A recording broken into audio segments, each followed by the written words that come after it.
అందరూ ఎలా ఉన్నారు? ఫస్ట్ టైం వచ్చాను, ఫస్ట్ టైం ఒకసారి చేయలేదు, ఫస్ట్ టైం వచ్చాను ఈ మీటింగ్. సో మీరు తీసుకొస్తామని ఫిబ్రవరి ప్లస్ ఖచ్చితంగా సపోర్ట్ దగ్గర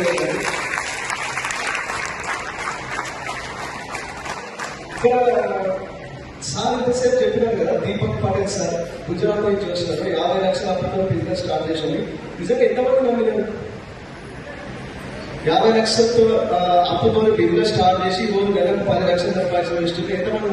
వీళ్ళందరూ నమ్మినారా? నేనైతే నిజం చెప్తాను, 2019లో నెక్స్ట్ బిజినెస్ స్టార్ట్ చేసినాం. అంతకుముందు వేరే కంపెనీలో మేము వర్క్ చేస్తుంటుంది. సో నేనైతే -8 క్లాస్లో ఉన్న వడ్డేపల్లి శ్రీనివాస ఈ బిజినెస్ అవకాశం చూసిన వ్యక్తి. మరి రేట్ అప్పుడు వడ్డేపల్లి శ్రీనివాస పురుషోత్తమ దాస టూర్నమెంట్ ఒకసారి విజయవాడ ప్లస్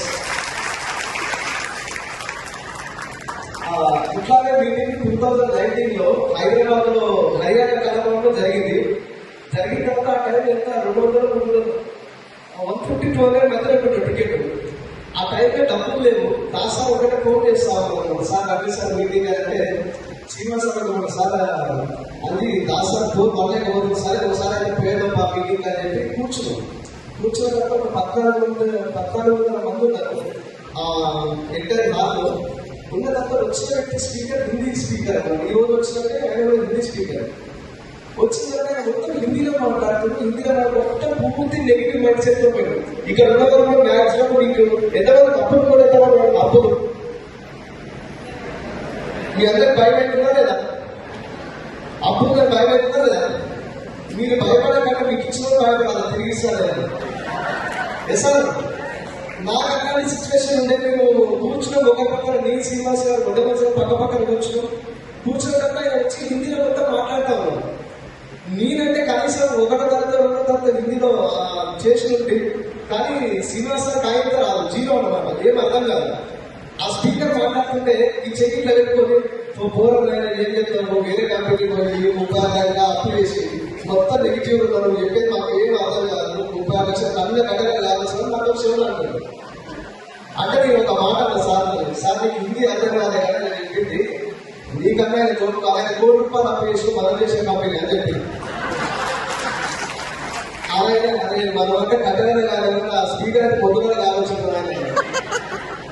అట్లాంటి ఉంటే దయచేసి నెగిటివ్ మైండ్ సెట్ నుంచి వదిలేసి, నెగిటివ్ అంటే ఇవన్నీ వర్కౌట్ అయితే కాదు, నిజంగా డబ్బులు వస్తాయి కాబట్టి ఇక్కడ ఉన్న వాళ్ళందరూ హనుమంతుడితో సమానం. మాకు గుండె తీర్చే హనుమంతుడు గుండె తీర్చే రాముడు ఎట్లా కనిపిస్తుందో బ్యాంక్ స్టేట్మెంట్ సహా ఓపెన్ చేసి చూపిస్తుంది. ఎందుకంటే ఎసారు నిజంగా కారు చూపిస్తుంది, పెళ్లి కారు చూపిస్తుంది, ఇల్లు చూపిస్తుంది. ఇది చూపించిన తర్వాత నిజంగా డబ్బులు వస్తాయి రావాలంటే నేనైతే ఏం చేయలేదు.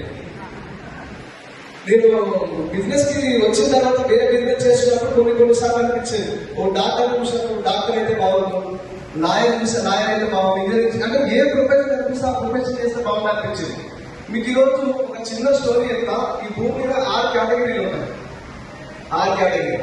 ఒకటి వచ్చేసి ఫస్ట్ వన్ ఏంటంటే స్కూల్లో ఎవరైతే బాగా ఫస్ట్ క్లాస్ వస్తుందో వాళ్ళు వచ్చేసి డాక్టర్ లేదా ఇంజనీర్ అవుతారు. ఇది ఫస్ట్ కేటగిరీ, ఫస్ట్ క్లాస్ వచ్చిన వాళ్ళు.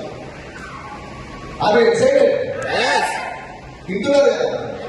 తర్వాత సెకండ్ క్లాస్ ఎవరైతే వస్తారో ఈ డాక్టర్ రాయన తర్వాత వచ్చేది IAS IPS officer, IAS IPS second category. మూడోది వచ్చేసి ఏంటంటే థర్డ్ క్లాస్ ఉంటుంది కదా, థర్డ్ క్లాస్ లో సక్సెస్ అయిన వాళ్ళు ఎవరైతే ఉంటారో వీళ్ళు వచ్చేసి ఏమంటారు ఆ ఏరియా కాంట్రాక్టర్ అనమాట. వీళ్ళు ఎంత డబ్బు సంపాదిస్తారంటే డాక్టర్ లాయర్ల కన్నా IAS IPS కన్నా వీళ్ళు ఎక్కువ సంపాదిస్తారు. 4వ కేటగిరీ ఉంటారు, వీళ్ళు ఫెయిల్ అయిపోతారు. వీళ్ళ చదువు రాదు, చదువు ఎక్కదు, వీళ్ళు ఫెయిల్ అయిపోతారు. వీళ్ళు ఏమవుతారంటే పొలిటీషియన్ అవుతారు. ఈ పైన ముగ్గురు ఆడాడిస్తున్నారు అన్నమాట. 5వ కేటగిరీ ఉంటారు. 5వ కేటగిరీ ఈ సగం మధ్యలో డ్రాప్ చేసి సగం చదువులు ఉంటారు చూసారా.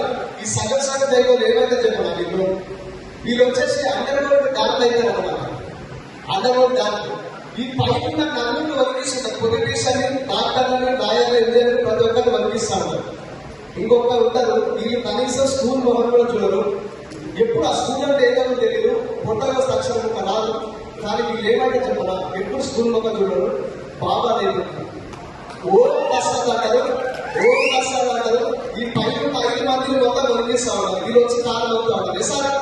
నిజమా కదా?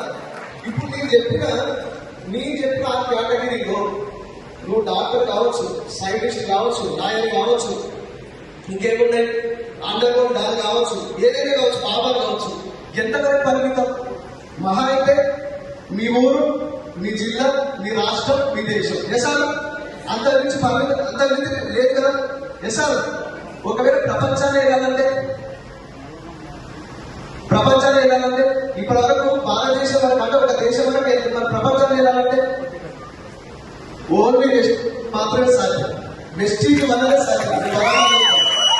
నువ్వు ఇక్కడ నుండి పని చేసిన బిజినెస్ రన్ చేయొచ్చు వితౌట్ ₹1 ఇన్వెస్ట్మెంట్. బాగుందా బాగా? ఎసాలు ఈ వండర్ఫుల్ బిజినెస్. మీ అందరికీ చెప్పేది ఏంటంటే నమ్మండి, ఇంత మంచి సెషన్ చూసిన తర్వాత వర్కౌట్ అవుతుంది కాదు, వర్క్ చేసే వాళ్ళకి వర్కౌట్ అవుతుంది, వర్క్ చేయడం ఇది వర్కౌట్ కాదు. ఇంకొక విషయం ఏంటంటే కొంతమంది బిజినెస్ వచ్చిన తర్వాత బిజినెస్ తెలియక సిస్టమ్ ఫాలో కొంతమంది ఏంటంటే ఫెయిల్ అయిపోతూ ఉంటారు. వీళ్ళ మైండ్ సెట్ ఎట్లుంటారంటే సక్సెస్ అయ్యేవాళ్ళు ఇగో నేనే చేసిన, నేను చేస్తే సక్సెస్ అయ్యాను, నేను చేస్తే స్టార్ అయినా, నేను చేస్తే గ్రౌండ్ అయినా, నేను చేస్తే తీసాను. ఫెయిల్ అయిపోయినా మీకు అబ్బాయి చెప్పినట్టు అందుకే ఫెయిల్ అయిపోయినా. నిజం అలాంటి వాళ్ళు ఉంటారు. సో ఒక ఊర్లో ఒక వ్యక్తి స్వామీజీ ఉంటాడు అనమాట. చాగంటి కోటేశ్వరరావు తెలిసిన తెలుసా తెలియదు, గరికవాడ నరసింహ వీళ్ళందరూ ప్రవచనం చెప్తున్నారు లేదు. ఈయన బాధ్యత ఏంటంటే ఆ ఊర్లో ఉన్న జనాలందరికీ ప్రవచనాలు చెప్పుకుంటూ మంచి మంచి విషయాలు చెప్పుకుంటూ ఆ ఊరు బాగుపడతామని ఒక ఉద్దేశం అయిపోతుంది ఆ స్వామీజీకి. కానీ ఆ ఊర్లో పదవి ఒక వ్యక్తి